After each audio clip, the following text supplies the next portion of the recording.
Good late morning. We're just giving a quick update from the bunker this morning about Hurricane Ian, which has strengthened to a very strong Category 4. Um, so obviously, a lot of people in Western New York have connections down here to Fort Myers and Naples area, further north into Tampa. So you may have some interest in this. It's going to be one for the record books, probably in regard to the west coast of Florida and the damage from there. The one storm you can compare it to, in strength, close to, would be Andrew. Andrew went in southern Florida from east to west. This one's tracking northeast. So, there's better construction. There's better, infrastructure. There's a lot more to protect people than there used to be. Sharon says she's in Bradenton right now. That's near some of the worst conditions. If you want to chime in, if you're in Florida watching this morning and want to let me know what you're encountering right now, I'm just going to keep this graphic up so you can see the latest on Ian. So we knew it would become a Category 4. The initial thoughts of maybe 36 hours ago was a further north track, but it definitely has moved right up toward Fort Myers. Sarasota, Bradenton, all those areas. Eye of the storm, says Linda, near Inglewood, Florida. We live in Venice. Yeah, and the worst place to be is the east side of any hurricane. And once that eye wall comes, it's going to get really intense in about a 15 to 20 mile range. That's where the eye wall will be its worst, and that's where the winds will be at their worst. So right now, what we're seeing in a lot of areas is a lot of the bays and inlets that feed water out into the Gulf are actually getting sucked back out. And then when the surge comes back, that's when we're going to have the big problems. And there are some reports of already some pretty significant storm surge. We also expect from the Hurricane Center forecasting surge of 12 to 18 feet in the worst hit areas. So storm surge. And then the problem with Ian is that it's going to slow down quite a bit once it gets out there. Corin says, brothers in Tampa, FaceTime with them, just light rain and wind right now, mild. Yeah, that's the problem. What you just said, the bay has lost all its water. We're going to see some amazing pictures probably later tonight on the news of a lot of the bays getting sucked out. And we've seen that before with hurricanes. It's when it comes back in. Right now, if you think about where Tampa is, the winds are coming from east to west, pulling the water back out toward the Gulf. And then once that influence goes away, as the storm goes on shore and the winds weaken a bit, boom, all that water gets thrown right back into the bay, and it doesn't come back slowly. So that's when we see the surge, and that's going to be the big problem. The whole state's going to get hit in one way or another. Either you're going to get hit with severe wind, or you're going to get hit with, flooding. It's going to be bad for the whole state in different ways as we get through the next 48 hours. And the big problem is this thing, once it gets on water, it's already showing signs. Once it gets on land, rather, it's going to slow down quite a bit. As a matter of fact, the wind, the propagation now is only 9 miles an hour, as you can see there. So we certainly do expect it to continue to slow down a little bit. Let me see if I can zoom in a little bit to the actual eye wall with regard to this, and we'll show you how close it indeed is to Fort Myers.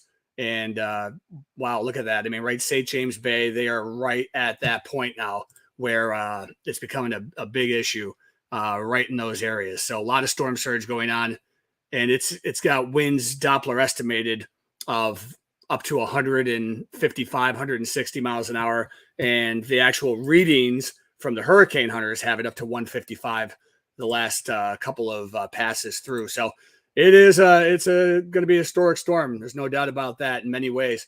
So it's a textbook signature too. And the eye wall got really redefined last night. And that's one of the reasons it really strengthened up. The eye wall widened a little bit, and it's a regeneration, so to speak. So the storm's kind of reborn in a way last night into a more powerful version of what it used to be. Your brother's in Fort Myers, Lori says. So, and talk to them on the phone. The electric just went out. I've got family. I've got uncles and aunts that live down in Fort Myers right now. They may be watching. I'm not sure. Family in Melbourne and Jupiter on the East Coast. Yeah, Reed Timer is awesome. A great guy. If you don't know who Reed Timer is, he's a meteorologist, storm chaser. I think he works for AccuWeather. I follow him on Twitter.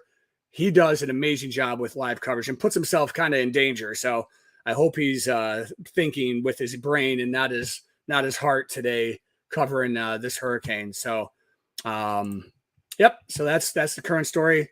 Yeah, you got family in Punta Gorda. Yeah, I mean it's a beautiful part of Florida, the West Coast, and they're going to get hit very hard. Probably the hardest that a lot of these communities have been hit by a hurricane in several decades.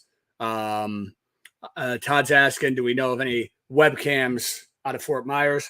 You know what? I just Googled it. You know, maybe EarthCam's got some stuff, but if you Google TV stations down there in Fort Myers, I think you'll find out from their local websites. You might be able to find some good webcams.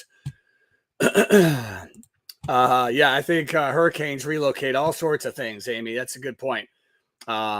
Jay says it may hit Orlando. It's going to hit Orlando, but it's going to be just a tropical storm or a Cat 1. So the wind will be there, but it'll be bigger deal will be the flooding because it's going to slow down. So some areas are going to see up to 20 inches of rain, maybe a little bit more. That's a big problem. If this thing just whipped on through, that would be bad enough. But the fact that it's going at a very slow speed and slowing down, that's going to be a problem. Not to mention tornadoes could be an issue as well. We've seen a lot of tornadoes last night through the Miami, Fort Lauderdale area. There was, in southern Florida, they had maybe 6 to 8 last night confirmed tornadoes, ripped apart some airport, planes at the airport. So this is obviously the eye wall, and the worst of the wind is right along the eye wall, right as it grazes in. That's the spot that's going to be the most intense. And you're going to see it on Weather Channel, CNN. You'll see them all. They'll all be doing it. Mark says it's like 20 feet of snow. Yeah, I mean, it is, but it would never, we wouldn't have this kind of moisture to make that kind of snow for sure. Christy says her cousin's in direct path, refuses to leave. Yeah, I don't think, Christy, a lot of people understand what this is going to be until it bees, until it happens. So they hear the warnings, sometimes the warnings don't come to fruition, but the fact that this guy's 155 is going to be really intense. I think they're going to be okay, Christy, but I really hope they're in a well-structured location. Some houses are more susceptible to damage, but when you get 155 mile an hour wind at your house, it's not going to really matter. The structure of your house, it's going to get damaged. All my family's all over Florida. Daughters in the Disney area. Yeah, Lyndon, Linda, just keep track of them. I hope they stay okay and stay well and are smart, and stay smart out there in this weather. Don't go out and storm watch. I know it's tempting, but don't recommend it. So here's a live static image. This is a single site radar, and I've chosen Tampa because some of the sites are already knocked out. Doppler radar is going to be challenged in this scenario, but here you can see really the intensity of this over the last hour. And in an hour, it's not moving much, right? But one thing we can measure here, if I put it back to static, let me measure the eye wall width, because this is kind of fascinating. When you look at 38 miles of an eye wall width, that's pretty impressive structure. I mean, this is something we're going to be studying. Probably future meteorology students will be looking at this storm if they're into tropical meteorology. Lori says brother feels safe out there. Let's see. What is she saying, Lori? Brother feels safe staying there, yet the eye is right there. The eye is the best part. If you're in the eye, you're quiet. It's the eye wall that's going to really be the tough part. And if you look at this, I'll go back to a loop. We go back one map here.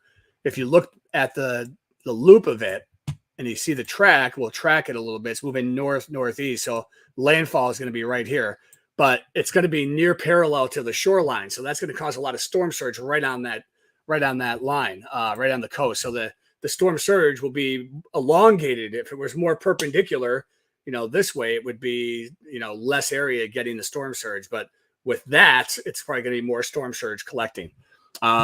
Tina makes a good point. She says, I'll stick with snow. I'm with you, Tina.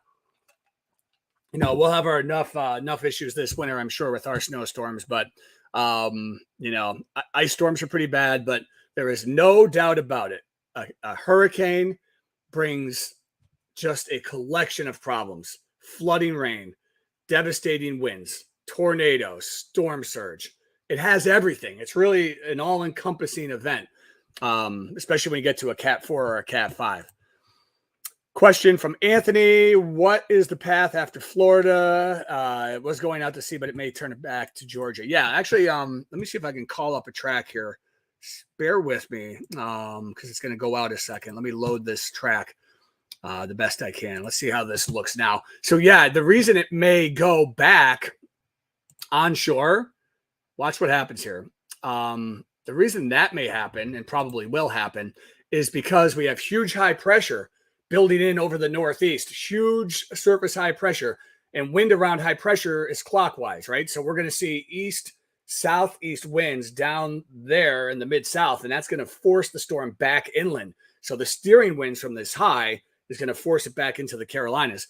And you can see it's still going to become, it probably will regenerate. As a matter of fact, in my opinion, that storm will probably become a Cat 1 again over that water as it makes its way. It's got a little bit of Gulf Stream maybe to work with there. So we'll see what happens after it gets on through. So that's not until the end of the weekend, into the weekend, Friday, Saturday. So this is a 2-day storm over Florida. Family in the Tampa area, because they have pets they won't leave. I get that for sure. I think they're going to be okay in Tampa. They're going to have some damage to deal with. And if they're smart, they'll be okay. 30 years ago, parents considered moving to Florida, family down to Port Charlotte today. I'm glad they didn't. For me, it's a great place to visit for sure. Every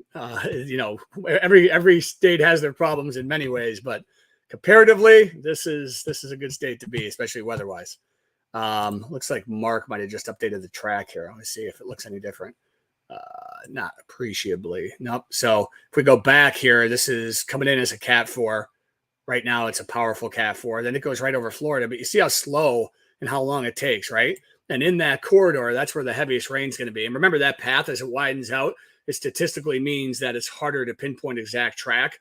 So, this means that the storm could go really still in many directions. Still could go off the coast, but more likely it's trending to go back inland as we go down the road here into later this week. There's the latest again on Ian. I'm going to leave you with this because I got to shower so I can get and do my real job, my afternoon job at the station. So I do urge you, obviously we like to watch this from just a voyeur perspective, but if you have family and you have interest in this, we're going to be covering it all the way through, 13 WAM later on this afternoon. We'll be updating it there. Maybe I'll do another live remote StreamYard from the station. We'll see how much time I have in the afternoon, but landfall in a couple of hours here. We're going to be keeping an eye on it, and stay tuned to 13 WAM later.